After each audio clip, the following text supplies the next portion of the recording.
Anyone would like to say very, very, very briefly how they found their time in the forests, all alone, braving the tigers and the lions and mad elephants? Did anyone see any tigers or lions or mad elephants? I heard some, in the middle of it, I heard some roaring. Did anyone hear that roaring? You heard that too? Yeah. Yeah, that was quite frightening, wasn't it? It's really obvious how demonic it is when you're out there trying to be peaceful and suddenly you go.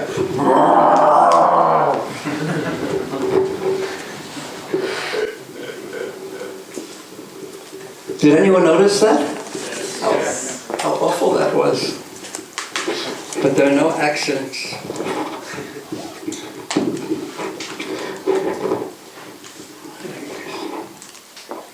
Anyone like to say very briefly, without having to describe anything that's too confidential and personal for them, but how they found the experience?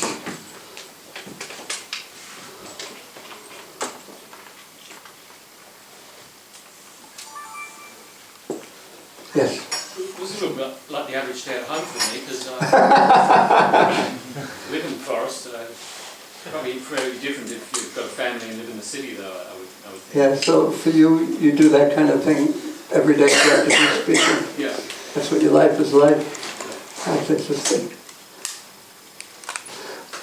But we were trying to set up an environment that puts your consciousness deeper and deeper and more internal, and try to keep it from the external platform. So is that what your consciousness is like every day? No. Oh. No, so that's the bit that was different. That little bit. So I had to... Well, why don't you take that home, long as you have Krishna's given you some unique situation where you don't have to interact. But then, of course, there has to be a balance. Because no one could do that all this time in Kali Yuga, because you find after a while that your greatest enemy is stalking you, and that's your mind with all its desires. I think I'm lacking balance in that area. Yeah. Well, get balanced. Take a step in that direction. Because, I mean, that's what it's about. Some people are lacking balance in that area, and some people are lacking balance in the exact opposite area, and just try to... And what I find most interesting in one sense is that everyone knows what adjustment or needs to be made in their own lives. More or less everyone can perceive that quite simply. Thank you very much. Anyone else like to say how, just give in very brief how their experience was? Yes. It was enriching. It was enriching. So what does enriching mean? You gain some riches. So are you going to share some of your riches with us? Or you'll be a miser? What jewels did you find? One that normally we are with the family, in the town, in the city, with people around. Here it's quiet to yourself, only with Mother Nature and chanting and thinking about the Lord. So in that sense, we gave an opportunity to dwell more deeper into yourself, which rarely you find such an opportunity coming. Yeah. Do you find that you need some time like that in your life, actually? Definitely. So please consider that. Anyone else like to say? Yes. The bit of sitting down for 1 hour, Yeah. I was thinking that's going to be the tough part, and Yeah. then I can just roam around, do my thing. Yeah. But that was the easier part. Yeah. And then when that was over, we could walk around, Yeah. and there was just so many directions and so many options. Yeah. The mind was feeling suddenly it had to choose. Yeah. So when it was just a stick and this is as far as we can get, that was easy. When the mind had so many options, what was the experience that you had? What was the feeling or emotion that the mind had at that time? I was thinking. No. Feeling. I'm talking about the feeling that it had, because the mind loves feeling. So, I mean, in one word.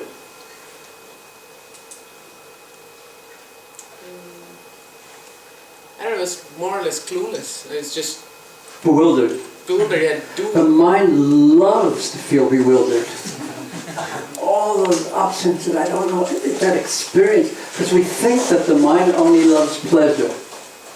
But the mind loves even more than pleasure. Because if the mind loved pleasure, it would hold on only to the things that give it pleasure. But is that your experience, that the mind holds on to only what gives it pleasure? No, the mind holds on to any deep experience. It loves the experience of confusion and bewilderment. I was feeling more restless at that time. Restless, oh, that's heaven for the mind.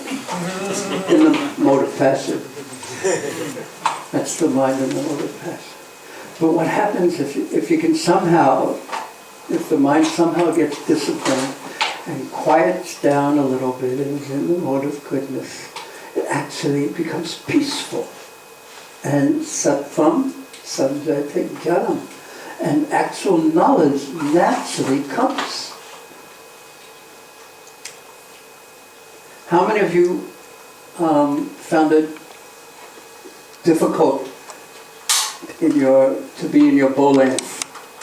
Oh, no one will admit it now. Oh yes, one person. There we have an honest man. Honest Brahmins there, okay. Yeah, sometimes you feel trapped. Like, what am I going to do? Just imagine having to do that for 6 hours or something like that. Or a whole day. That's why, the Goswamis, they would sit and chant, they would practically speaking sit in one place for hour after hour after hour, because they were so absorbed in Krishna consciousness. Their depth of Krishna consciousness was so great. The taste that they got from chanting the holy name was so great, it overcame. Or the mind was so absorbed on that level, it didn't care about any other level. The soul was being anandam buddhi vardhanam, was being bathed in nectar. Okay, one simple question. How many of you had basically a positive experience? What do you go out there? Okay, that's almost everyone. Thank you. Now changing the topic back to yesterday morning's first class, which was about the Avanti Brahmana. Does anyone remember anything from that class? Which was so long ago. Who remembers something about the Avanti Brahmana other than he was from Avanti? And he ended up being poor, and therefore it's called Avanti poor.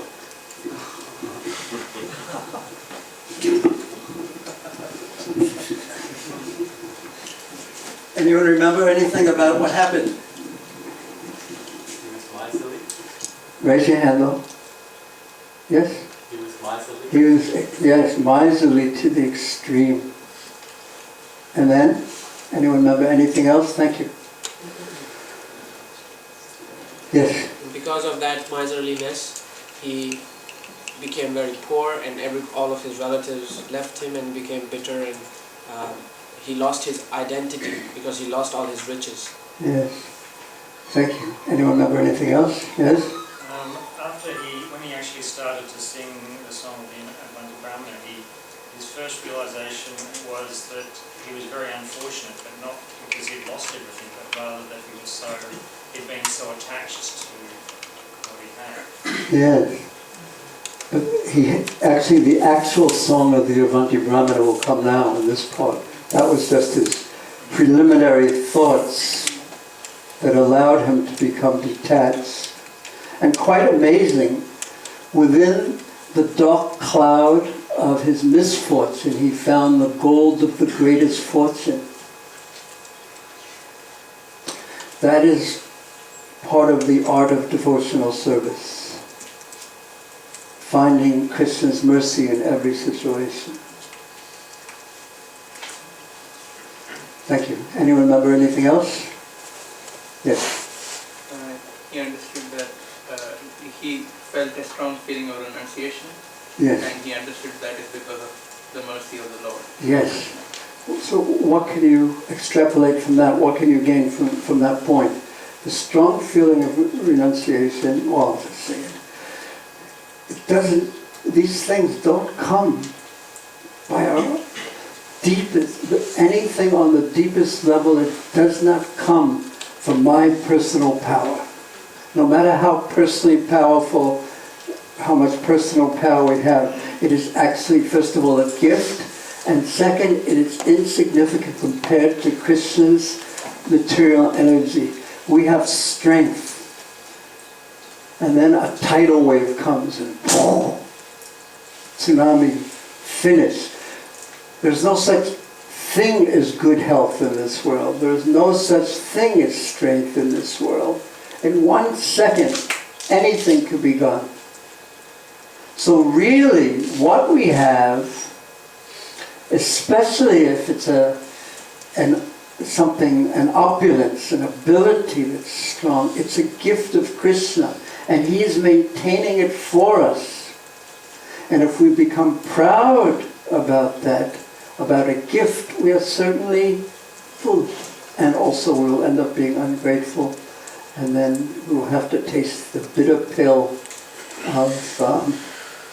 of the ashes of losing it. So we have, everything will be taken away from us at the time of death. We lose it.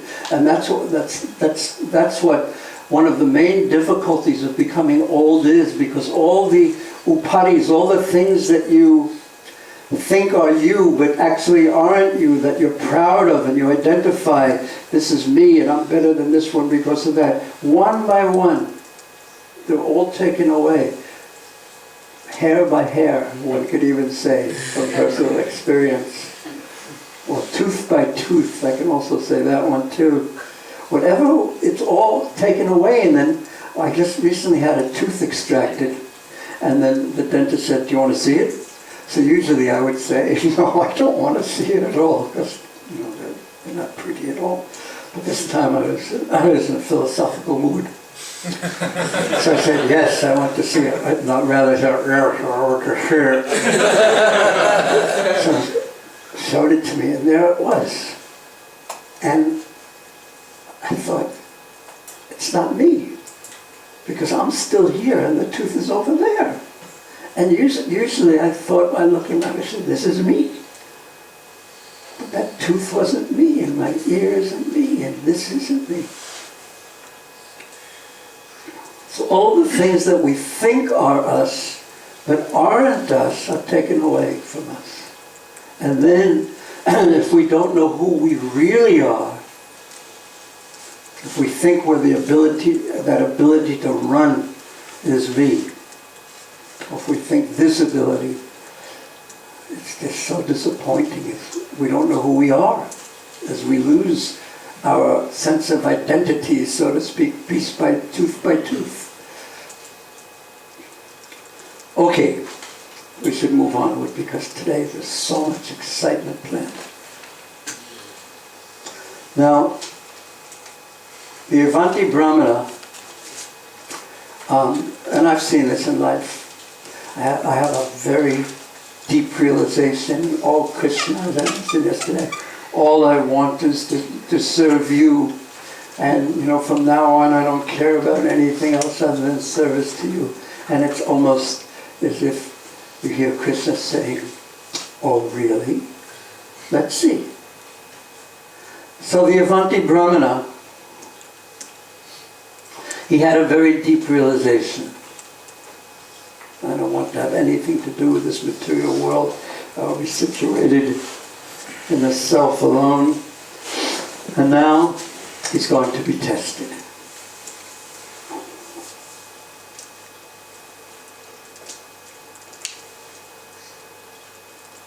From 32 to 61, that's the entire chapter. How many verses? See if any of you How many verses will we read today? Can any of you do this without your mobile phones, computers? 29. 39. Huh? It's really, life is rough without your mobile phone, isn't it? 29. Today's the 30th. Okay. So this is a summary. He wandered about the earth, keeping his intelligence, senses, and life air under control. To beg charity, this is text 32. He traveled alone to various cities and villages. He did not advertise his advanced spiritual position, and thus was not recognized by others. O kind Uddhav, seeing him as an old, dirty beggar, rowdy persons would dishonor him with many insults.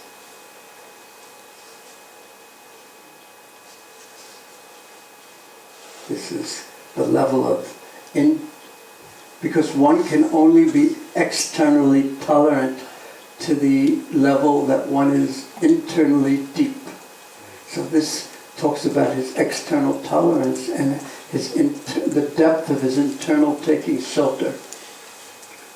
Some of those persons, this is how they treated him, and he was just wandering around a beggar, a mendicant, would take away his sannyas rod and some the water pot which he was using as a begging bowl. Some took his deerskin seat, some his chanting beads, and some would steal his torn, ragged clothing. Displaying these things before him, they would pretend to offer them back, but would then hide them again. When he was sitting on the bank of a river about to partake of the food that he had collected by his begging, such sinful rascals would come and pass urine on it, and they would dare to spit on his head. Although he had taken a vow of silence, they would try to make him speak, and if he did not speak, they would beat him with sticks. Others would chastise him, saying, "This man is just a thief. He's pretending to be a beggar, and the holy man, he's just a thief." And others would bind him with rope, shouting, "Tie him up, tie him up!" They would criticize and insult him, saying, "This man is just a hypocrite and a cheat. He makes a business of religion simply because he lost all his wealth and his family threw him out." Some would ridicule him by saying, "Just see this greatly powerful sage. He's as steadfast as the Himalayan mountains. By practice of silence, he strives for his goal with great determination, just like a duck." Other persons would pass foul air upon him, and sometimes others would bind this twice-born Brahmana in chains and keep him captive like a pet animal.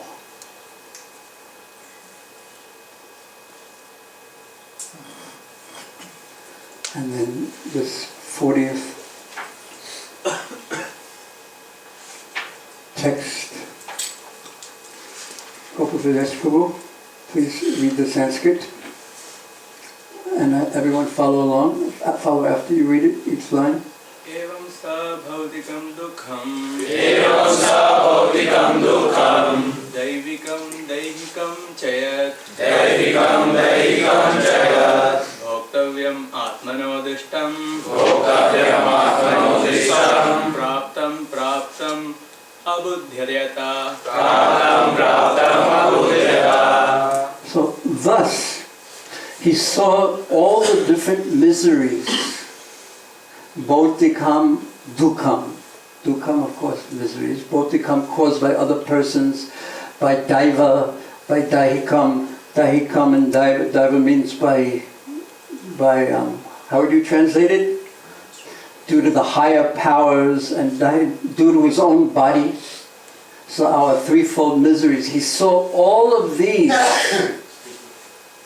All of these he saw dished done. All this suffering he saw allotted to him by his own fortune or fate. And whatever he received, he understood in that way. Whatever happened to him on whatever level, whatever misery, all those disgraceful things that occurred to him, he saw as this has happened to me by fate, by providence. And he accepted it. And he did not try to fight it. The Brahmana, understanding all his suffering from other living beings, from the higher forces of nature, and from his own body, was unavoidable, being allotted to him by providence. So even while being insulted by these low-class men who were trying to effect his downfall, he remained steady in his spiritual duties. Just imagine how deep his realization and his taking shelter of Krishna must have been, that he was able to remain steady throughout all of that, those descriptions that we just heard of how he was treated. And remember that this is in response, Krishna's words, Krishna's telling this pastime, is in response to Uddhava's question that person's nature, his conditioned nature is so strong. Is it even possible to transcend it? And here is Krishna's answer. That, and Uddhava also answered the same question too. Krishna said, by intelligence you can do it, by the power of intelligence. And Uddhava said, by the power of the depth of devotion to your lotus feet one can actually do it. And now here is the example, the story of someone who actually did it. Now, is he doing this by the power of his intelligence or the power of his devotion? That will be clearly stated very soon. Here it appears almost like a jnana type of practice. I'm just detached, everything is my fate, it's coming, it's starting, it's something born of the intelligence, a very powerful intelligence. But actually that is not what's going on at all. But in any case, he remains so fixed, and he is an object of our worship, the Avanti Brahmana. And generally speaking, when in the Gaudiya Sampradaya, and Srila Prabhupada did this also, when awarding sannyas, this verse that will come very soon, and the example of giving was that Mahaprabhu took is of the Avanti Brahmana. This is the perfection, complete detachment from the externals of the world, and a complete deep absorption in the shelter of the Supreme Personality of Godhead. And this allows one the topmost realization, the topmost. Topmost realization means the topmost service. It always is going to be service, because we're always servants, because Ekala Ishvara Krishna Asava Bhritya. He is the master, and we're always servants. So this gives us access to the topmost service. How much humility one has to have. So this is so exalted consciousness. So he remains steady in his spiritual duties. Fixing his resolution in the mode of goodness, he began to chant the following song. So these verses, we won't cover them all in detail here, of the song, of the actual song. of the Avanti Brahmana from 42 to 57. So first from 42 to 49, or almost the whole song are his realizations about the mind, the nature of the mind, and what is the actual cause of suffering. And then the essence of the song is saved for the end. And where is the shelter for the soul? If it's not the mind, where is the soul's shelter? So first, and this is more or less the summary, this first verse is more or less the summary of the first part of the points that he is making. The Brahmin said, these people, and he would sing this song in the midst of all the tribulations and difficulties and insults and inconveniences that he encountered in his life. He would sing this song in his mind continuously, and this kept him on track, just like the devotees continuously sing the Hare Krishna Mahamantra in every circumstance at all times. Yes? Yes? We try. That's our goal, certainly. These people are not the cause of my happiness and distress. Neither are the demigods. My own body, the planets, my past work, what time. Later on, in the last verses, he'll go over this, each one of those, and explain the reasons. We won't go over them in full detail. These people are not the cause of my happiness and distress. The causes are not external at all. The demigods, my own body, the planets, my past work, or time, even karma, he's saying, isn't the cause of happiness and distress. Rather, he says, it is the mind alone. It is the mind alone that causes happiness and distress and perpetuates the rotation of material life.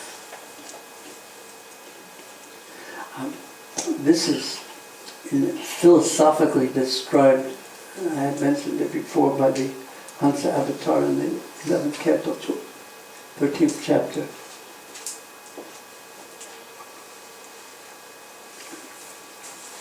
How the whole, what we perceive as reality is not reality. If there's an automobile accident and there are 13 witnesses and you ask what happened and you'll get 13 different opinions, and generally speaking, each person will think, I see it, saw it right, and that person has it wrong, everyone else has it wrong. I mean, that's what the material world is like. Because no one is seeing reality, everyone is seeing something of reality mixed or covered by the overlay of their own consciousness, their own mind. And what is reality, in one sense? The Hansa Avatar explains, it is me, it is Krishna.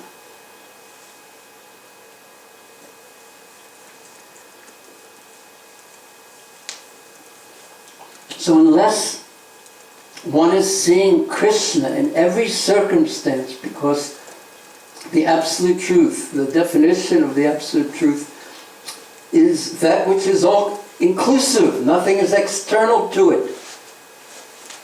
So if there is an absolute truth, if we see something external to it, then we are not seeing the absolute truth, because nothing is external to the absolute truth. So anyway, when we see this material world, when we see something that is, this is the cause of my misery, and this is the cause of my misery, this is the cause of my happiness, and this and this and this.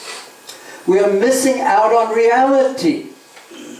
And what we are doing is simply, the soul through false ego is interacting with his mind. So this is the point that he's making. It's a devotional point, but it's a jnana type of a point too. It comes from the intellectual platform or deep philosophical understanding. So listen to what he says about the mind. Please listen. Now, yes, try and ask your mind if it will please listen to this instruction. The powerful mind actuates the functions of the material modes, from which evolve the different kinds of material activities in the modes of goodness, ignorance, and passion. There's Bhagavatam class after Bhagavatam class that can be given on these points. It's very technical and it's quite wonderful and fascinating, but it's not for now. From the activities of each of these modes develop corresponding statuses of life. Basically and simply, based on what fills the mind, the next body comes. Krishna says this in the Bhagavad Gita, Adhisthayam manasthayam visha upasevate. Based on what fills the mind, we get a next body. Although present along with the struggling mind within the material body, the super soul is there. But he is not endeavoring. The soul, fully identifying through false ego with the mind, is endeavoring continuously to find happiness and to push away distress and bring more happiness and push away distress. This is what material life is. And based on that, this person I like and this person I don't like. Does this person bring me happiness? Does this person bring me distress? It's all based on the mind's discrimination, based on false ego, because the mind wanting to squeeze pleasure from the material existence where there's actually no pleasure for the soul at all. But the super soul is right there. But he is not on this quest of squeezing pleasure from the material world. He is not endeavoring, even though he's right there, because he's already endowed with transcendental enlightenment. And he is there acting as my friend. He simply witnesses from his transcendental position. I, the infinitesimal spirit soul, on the other hand, have embraced this mind. Embracing the mind, we fully identify with the mind's thoughts as me.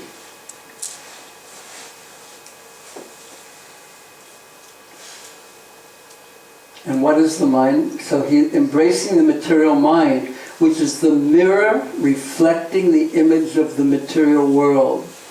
We don't, through the mind, we get the reflection of reality. We don't get reality. Did you ever try to eat a feast when you're hungry through the mirror? Well, that's what it's like trying to enjoy the material world. You see it right there in front of you, but you can't get the flavor, the rasa that you want. So frustrating. So frustrating. Therefore, one of the most difficult period in life, in one sense, is when you're a teenager. I mean, especially in the West, because you're presented with all the possibilities in front of you. The whole mirror is there, and you just want to get out there and enjoy it all. Because you have unlimited energy and you have unlimited desires, and you just want to experience and taste everything. So it's the most frustrating thing Because even though you want to taste everything, you're only a tiny insignificant soul, or even in one material body, and how much can you do, especially with your parents there? So it's so frustrating. And then as we get older, we go through different stages of frustration. This is not. And even the devotees, we have to have whatever lingering material tendencies, which mean the same thing, the mind reflecting out and trying to enjoy, they have to be burnt away. And then by the time one's old, that the frustration of having unlimited possibilities turns into the cynicism and dryness of having no possibilities, and what do I do with life? And then you look at the young people, with cynicism mixed with envy. I've watched this. I've mentioned this many times already, but it's so important. I've watched this in myself the best example for me is when I was young, I could run all day long. I could run for 5, 6, 7 hours. And now my ankle hurts and my knee hurts. Well, I can't even, it's easier for me to name what doesn't hurt than what does hurt. And I can't think of anything. Oh yeah, my right wrist. But, so then, when you're older, you start seeing young people. And they're running. Or young boys and girls together, and romances in their heart. And you start thinking, I remember when I could run. You start thinking, I remember when I was young and my skin wasn't wrinkly. I remember this. And then you start thinking, if only I could run again. Because it looks like so much pleasure. And it's effortless. If only I could run again. So it sounds so innocent, but you're placing seeds for your next birth right into your heart.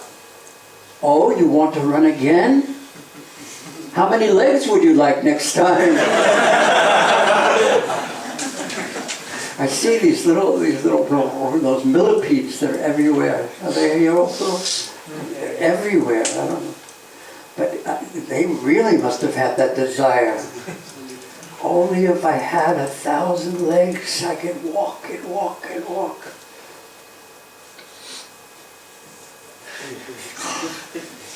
So we should be very careful, extremely careful with what desires we fill our consciousness with.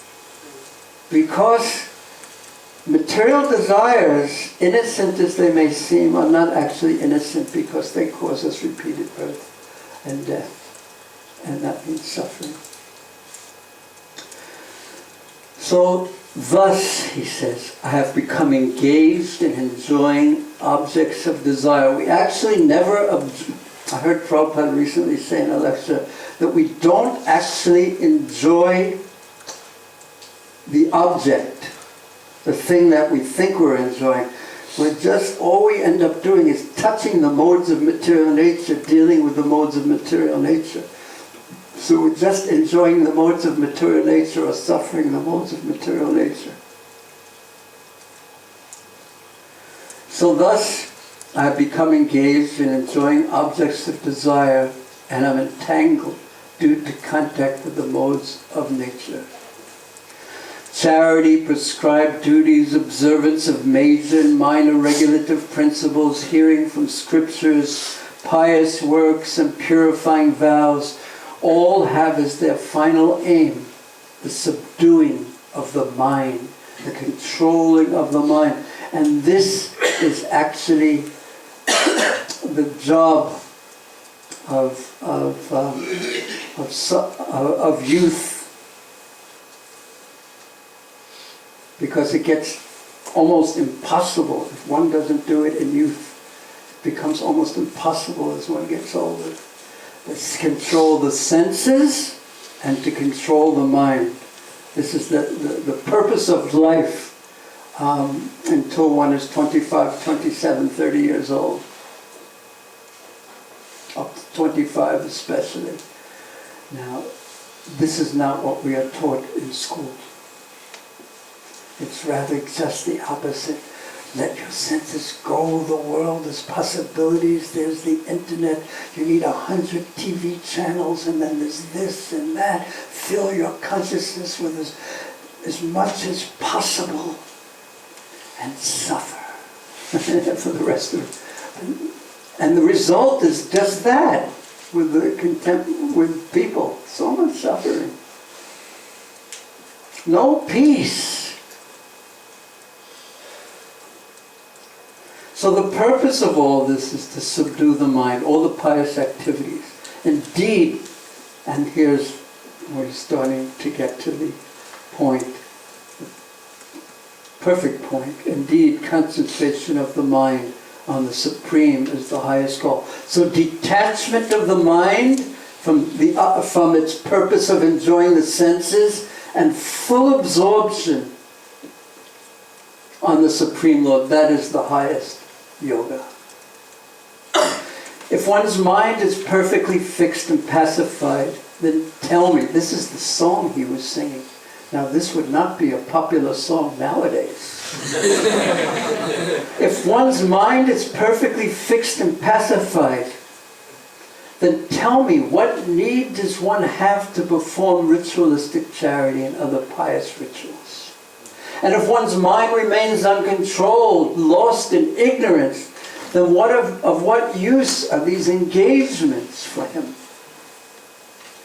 All the senses, listen to this one, all the senses have been under the control of the mind since time immemorial. And the mind himself never comes under the sway of any other. What does that mean? Who could translate that? And who can say that in another way? Yes. The mind does not want to be controlled. Okay.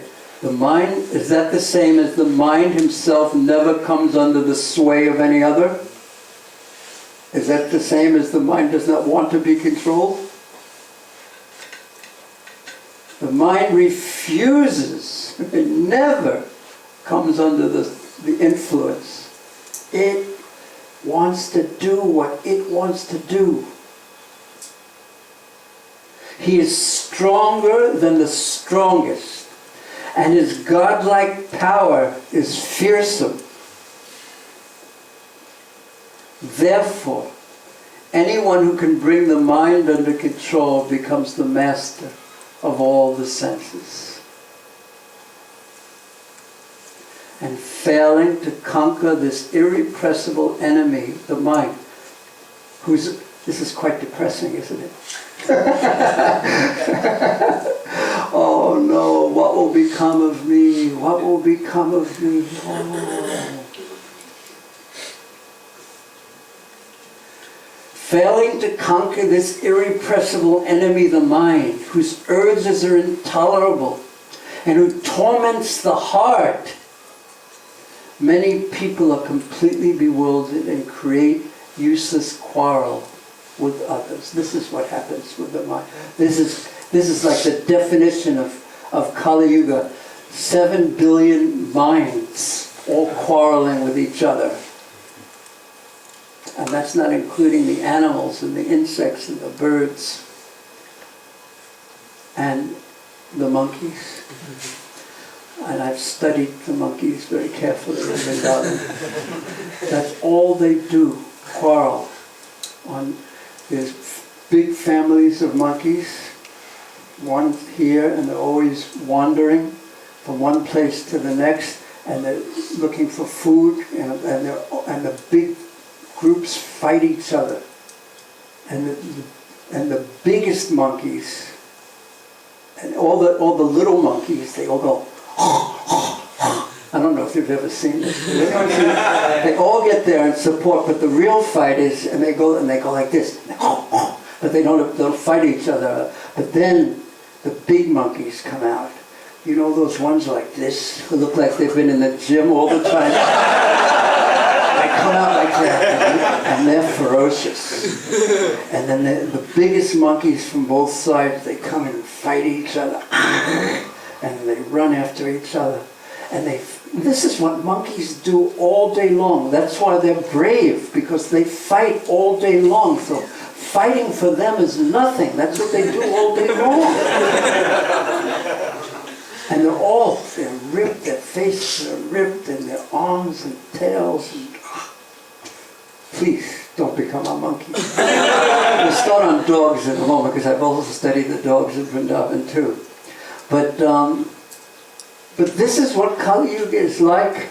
It's just all these minds and different bodies just thinking that our group, our mind, ours, me, like that. All full identification with mind, body, and senses. Creating useless quarrels, bewildered with others, and suffering so much. Thus they conclude that other people are their friends, other monkey groups are their friends, their enemies or parties indifferent to them. I'll tell you some other monkey secrets. That at one time of the day, the monkeys around noontime, just around noon, something earlier than noon and then till maybe 3 or 4, the monkeys all become quiet and peaceful and tired. Did you notice that? Yeah, anyone know that? Lucia? And then they just need a place to rest for a while, and then the families don't fight. Because the families, they fight other big families, but when they're not fighting the other families, they're fighting amongst themselves. Like all families. Inter-family politics. So always fighting amongst themselves. The only thing that stops them is either they're fighting other bigger families or it's 12 o'clock. So at 12 o'clock they stop fighting each other and everyone takes rest. The little children go play, climb trees, and everyone else picks lice from each other very peacefully and sleep. And at that time, if you walk near them, they go like this. They look the other way. And that means I'm not bothering you, don't bother me. But they don't just look the other way, they look the other way because they're dealing with humans. They go like this.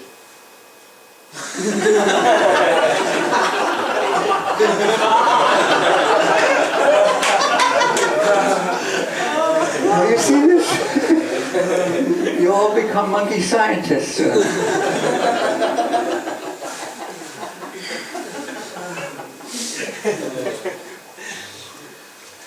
And now I'll reveal 2 glories of monkeys. One is in the family. This is the third thing that unites monkey groups. If anyone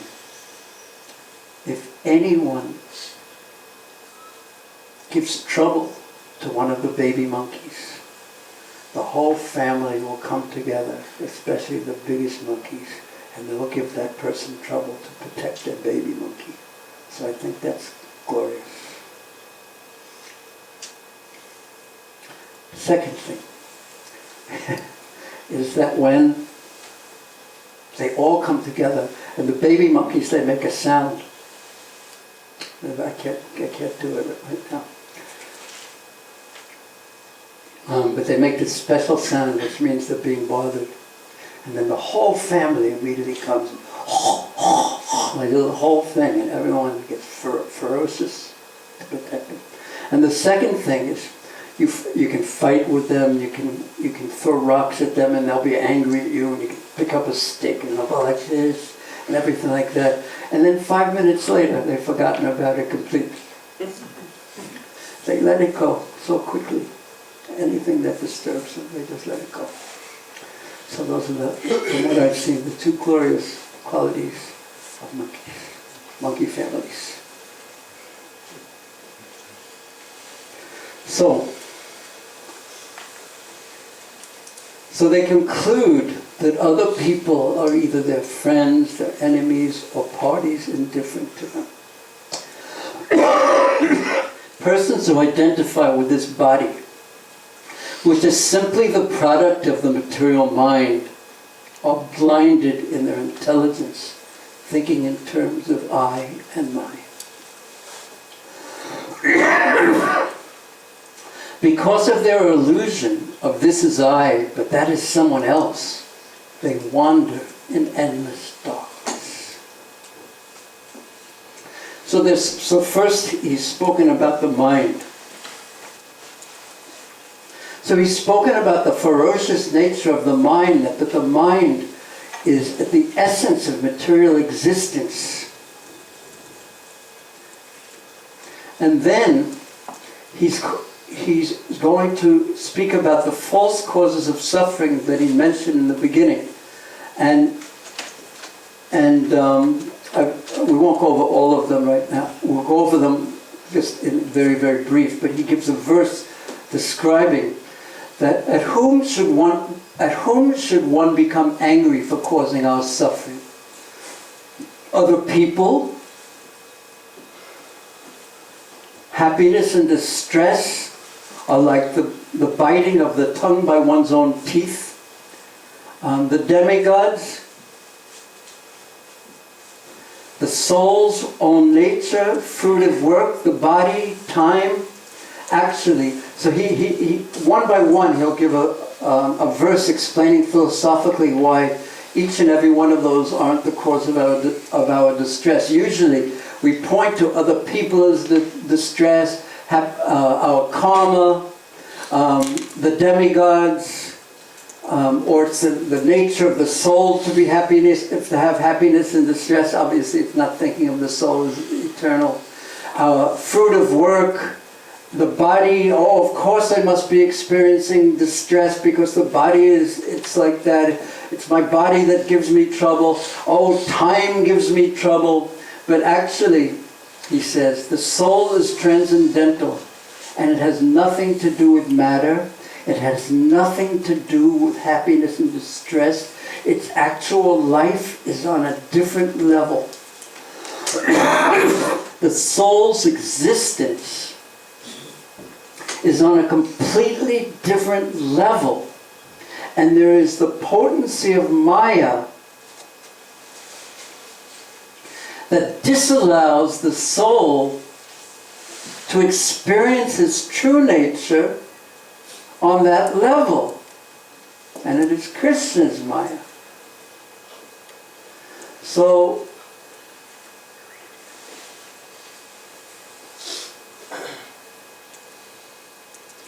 the soul covered by Maya is seeking, according to the mind, to enjoy this, enjoy that, exploit this, gain this, find happiness here, push away distress. This is what material existence means. It's really that simple. Regardless of the body, the most primitive millipede body or the most intellectual body, the same principles govern. I want to enjoy, I don't want to suffer, but it's all based on the mind and the body. Nothing to do with the soul. So what spiritual life means is the soul's awakening to its true nature. Sarupena avastita mukti anyata rupas anyata rupam, no other. It gives up every other identity and becomes situated as its own self. Mukti becomes, self-realization becomes becoming who you are.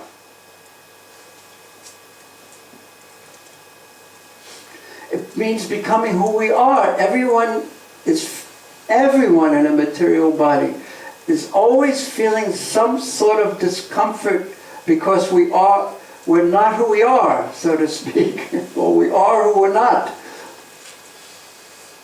But true liberation means becoming who we actually are, and it means liberation from illusion and living in the soul's true glory. That is what it means to be a transcendentalist. So there are the impersonalist transcendentalists who say that means just becoming one with everything, and yet they are considered transcendentalists.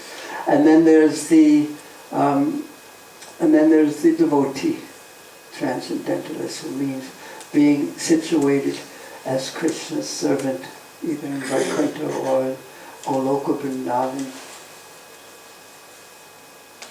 So the question naturally comes, and is how do you go from here to there? And how do you know that there is really there? It's not. It's some. How do we know it's truly in existence? How do we know it's just not some story coming from some old land? And the answer is, so many answers to that, and the most powerful answer is, join the kirtan.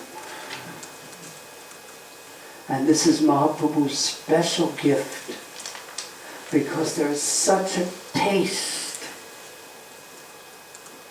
that is not of this world, that you cannot find in this world.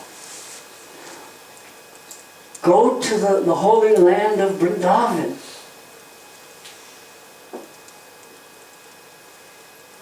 And if you can just get some good guidance, part a little bit of the externals, and just see and experience that there is something obviously behind the curtain. This tirtha, a holy place, what it literally means is a threshold. Just like the doorway. Stand up for a second and open the door and stand in the doorway. Open the door wide. I think we might have to move. Yeah. So stand right in the doorway. Now, no, right? Exactly, yes. Now, are you in the room or outside of the room? You're in the doorway. That's threshold.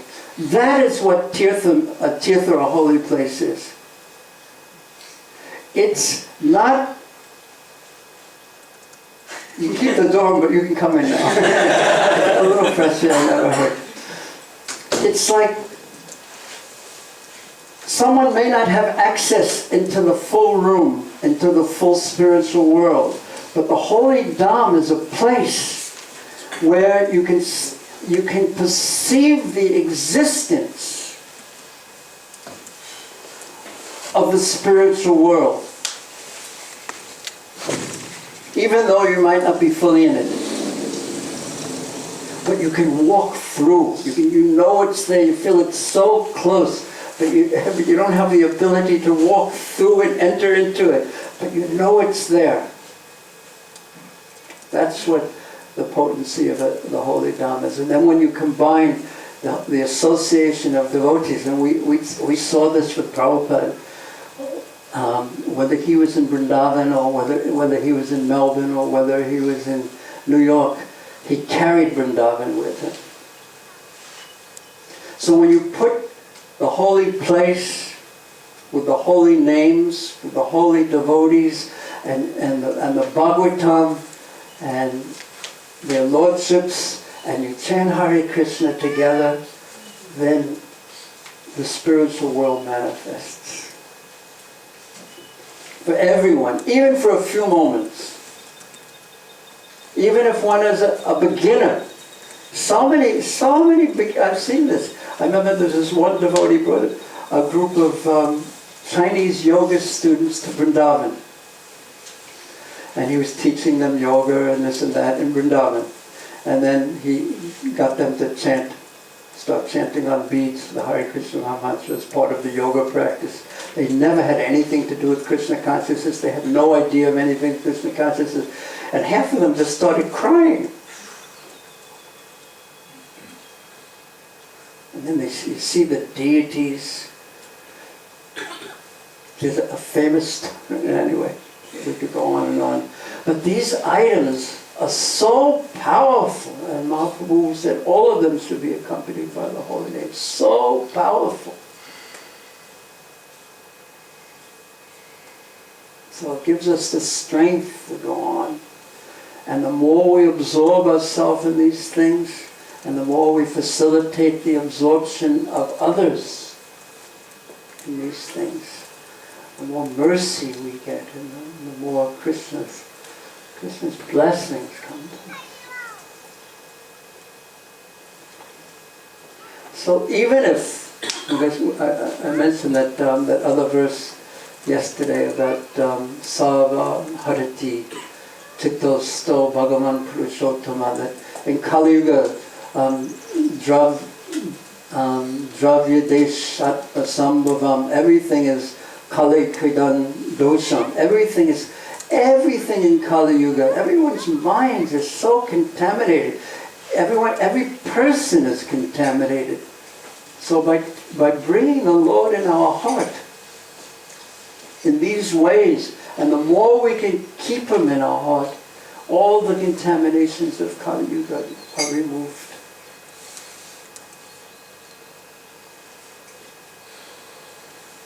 So now he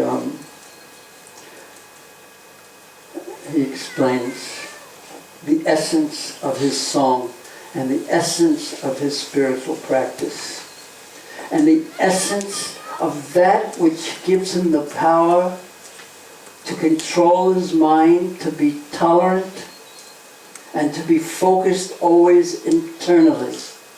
And this is the verse that is generally told to sannyasis at the time of their taking of sannyas. Please, and everyone chant along after.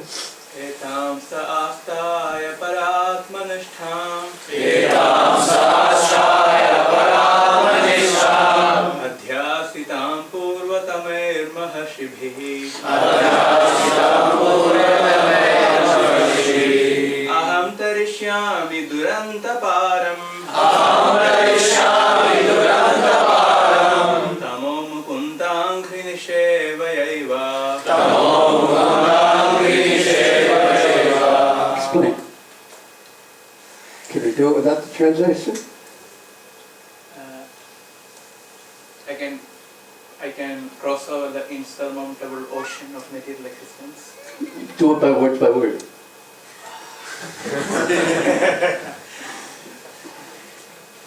Being fixed in the, just first line, being fixed in the Paratmanishta, being fixed in the Supreme Lord. The Ashtaya means fixed, and Paratmanishtam, the stars, that fixedness, and the Paratattva, the Supreme Lord. Adhyasitam Purva Tamer Mahashivi. It is the path followed by the previous sages. Maharishivi. This is the path that all the previous sages followed. Being fixed of consciousness in the Supreme Lord. Aham tarishyami durantaparam tamo. That is, I will cross over the insurmountable ocean of material existence. So you're going to cross over. If something's insurmountable, by definition, you can't cross over it. And that is what the material world is, Maya, Duratya. It is not possible to cross over by yourself. But in this way, one can cross over the insurmountable ocean. by devotion service unto the lotus feet of Mukunda. So, Mukundangri means the lotus feet of Mukunda. So somehow or another, holding on always, continuously to the lotus feet of Lord Krishna, of Lord Mukunda, who is the giver of liberation, whose face, his mukh, is blossoming like a kunda flower. If we can hold on to his lotus feet, which is the path, this is the Paratma, this is the supreme, absolute truth. And if we can hold on to his lotus feet, we shall certainly cross over this insurmountable ocean of material suffering and miseries. Certainly. And this is the path that is given by the previous acharyas, and this is the path that he has adopted. And this gives him the strength to be able to tolerate and to become detached. It is not his own intelligence. It is not the path of Gyan. It is not coming from his own potency and intellectual potency. It is because he has taken shelter of Krishna so deeply, completely, to the very core of himself. He is Krishna's.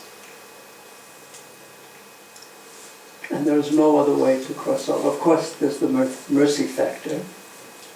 But for the purpose of this is the methodology. A full giving of oneself to Krishna. I am yours. And then, when one matures in Krishna, I am yours, and the relationship grows, then what even becomes more dominant is Krishna, you are mine. And that's more the mood in Vrindavan. But unless first I say, Go Tripte Varanam Tata, Krishna, I'm yours. I'm yours now, I'm your servant. I'm completely under your protection and maintenance. That gives one the ability to say, to feel protected by Krishna. And then gradually feel that it gives one that's the membership card into Krishna's group, so to speak. And then that allows one to feel oneself that Krishna is yours, because you have given yourself to him, and he's such a kind master, kind Lord.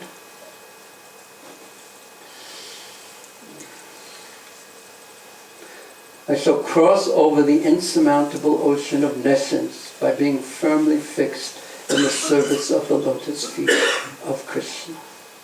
This was approved by the previous acharyas, who were fixed in firm devotion to the Lord, Paramatma, the Supreme Personality of Godhead. So that's the end of the Brahmana's song. Two main parts of it. There's no cause of trouble other than the mind, and let me take shelter. What to do when the mind is giving me trouble, pointing this way and that? There's only one answer, and that is to take shelter of the lotus feet of Krishna. Krishna, I'm yours. Please save me. Please protect me. Allow me to serve you. Please live this consciousness focused on Krishna.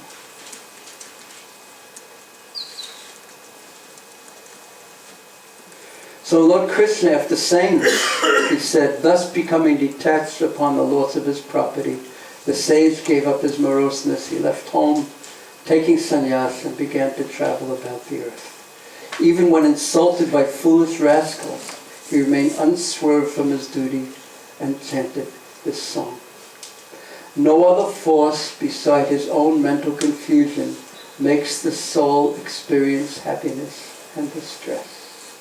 Because there is no happiness and distress for the eternal soul. That's all on the material level. The soul is transcendental to that. So it's the ahankara, or the mind's confusion, that causes the soul to experience The happiness and distress is as if it's happening to him. Somewhat a jnana type of perception Krishna's explaining here, because it's coming from previous chapter, was a jnana type of a chapter. His perceptions of friends, neutral parties, and enemies, and the whole material life he builds around this perception are simply created out of ignorance. And then finally, Tasmat savat manatata Nigrahana manodya Maya aveshitaya yukta Etavan yoga samgraha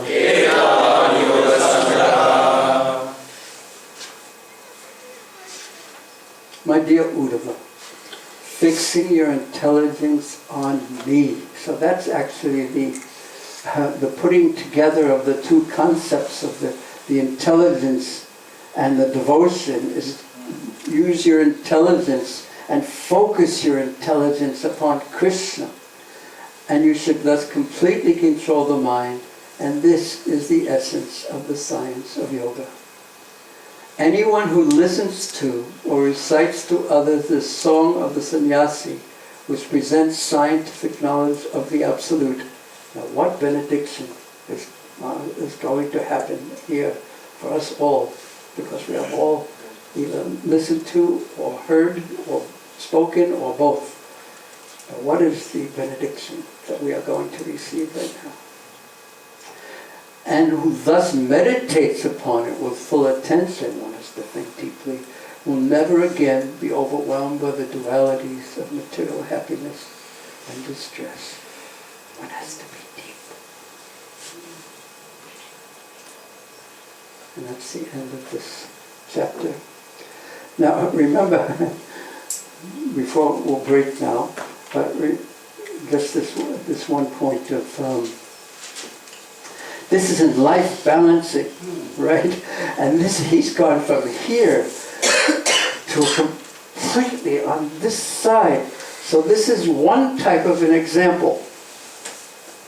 And again, there's so much we learn from him, but it's not an example that we will follow. We will speak some more in the next part of the presentation, which will be, what's the exact time right now? Okay, so we'll meet again at 1:15, and then we'll have the remaining parts of the presentation from then until the end. First we'll have some practical guidelines based on the theory that we spoke about yesterday, some practical guidelines that if anyone wants to try to adopt this simple life balancing adjusting techniques to try to make it very, very, very practical. So I have three suggestions, and my one of them that won't be a suggestion exactly, I'll say now, is that I'm hoping some devotees will want to try this for 1 month and see if it's helpful. So we'll discuss that, and then we're going to have a second example of a person, not the Avanti Brahmana, who we also shouldn't follow his example, but we can learn many lessons from him. Okay, go. But come back exactly on time, please. 1:15. Breathe, take rest if you have to, and because there are so many exciting things we have planned for the last hour. Hare Krishna.